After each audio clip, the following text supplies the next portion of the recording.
法国主管欧洲事务的国务秘书伯纳周日对媒体称，主管体育部的代表罗克莎娜将出席，应该不会出席开幕式，只是去支持我们的运动员。据法国国务秘书说，对奥运会的外交抵制就像一个发出信号的水枪，影响很小。他说赞成采取其他措施，更有效、更有力。他列举了一项拟议的欧洲法律，禁止所有用强迫劳动制造的产品进入欧洲市场。该法律应在法国担任欧盟主席国期间进行表决。他说，这是一种直接告诉中国人的方式，不仅使我们不高兴，而且我们必须停止这些允许强迫维吾尔人劳动的商业渠道。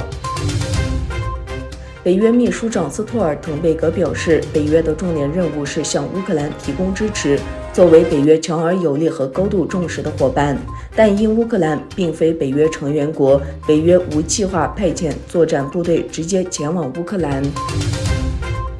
土耳其外长恰乌什欧罗首次以外交部长级别对岛国马尔代夫进行正式访问。他与马尔代夫外长阿卜杜拉·呼希德发表了联合声明。他说，我们今天签署的协议之一是贸易和经济合作，在此框架内成立了联合经济委员会。我们的目标是在未来2年内将我们的贸易额增加到1亿美元。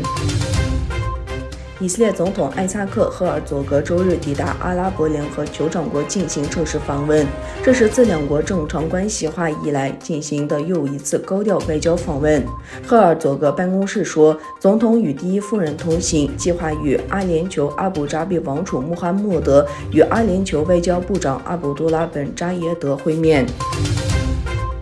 朝鲜30日进行了自2017年以来射程最长的导弹试验。此前，日本和韩国报告称一枚疑似弹道导弹从朝鲜东海岸发射到海中。韩国总统表示，这是自2017年11月以来比任何导弹的威力都大的导弹，可能是中程弹道导弹。日本内阁官房长官松野博和在电视简报会上说，该导弹估计达到2000公里的高度，飞行了30分钟，距离为800公里。